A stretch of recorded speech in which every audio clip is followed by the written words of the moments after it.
Let's go fishing. I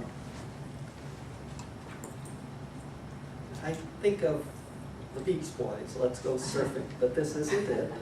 This is let's go fishing. And from John chapter 21, verses 1 through 14, page 1419.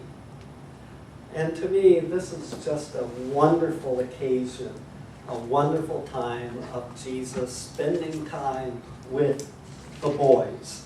You know, spending time with his friends, spending time with his followers in a very unique way.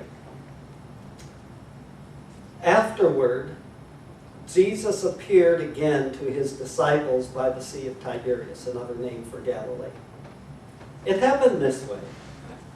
Simon Peter, Thomas called Didymus the twin, Nathanael from Cana in Galilee, the sons of Zebedee, that's James and John, and 2 other disciples were together.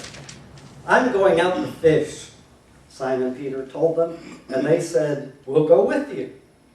So they went out and got into the boat, but that night they caught nothing. Early in the morning, Jesus stood on the shore, but the disciples did not realize that it was Jesus. He called out to them, friends, haven't you any fish? No, they answered. He said, throw your net on the right side of the boat and you will find some. When they did, they were unable to haul the net in because of the large number of fish. Then the disciple whom Jesus loved, and I love the way John refers to himself that way. He did so several times. But notice, he didn't say the disciple Jesus loved most. He didn't say the only disciple Jesus loved, but he knew he was loved by Jesus. And he could own that, and he could accept that, and he could celebrate that. And again, identify himself that way. Not a bad way to go through life, you know, to introduce yourself to somebody and say, hi, I'm Chris, and I'm the disciple Jesus loved. You know, you'll get some strange looks, but it's true.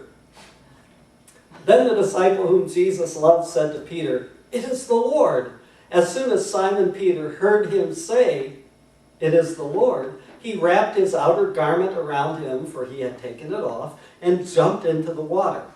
It doesn't say he walked on it, he jumped into it. The other disciples followed in the boat, towing the net full of fish, for they were not far from shore, about 100 yards. When they landed, they saw a fire of burning coals there with fish on it. So kind of a charcoal fire. And some bread. Jesus said to them, bring some of the fish you have just caught. Simon Peter climbed aboard and dragged the net ashore. It was full of large fish, 153. But even with so many, the net was not torn. Jesus said to them, come and have breakfast. None of the disciples dared to ask, or I might say none of the disciples needed to ask, who are you? They knew it was the Lord. Jesus came, took the bread and gave it to them and did the same with the fish. Now this was now the 3rd time Jesus appeared to the disciples after he was raised from the dead. Remember, the first time Thomas was not there. The second time Thomas was there. This is the 3rd time that Jesus appeared to the disciples after he was raised from the dead. I included this tonight just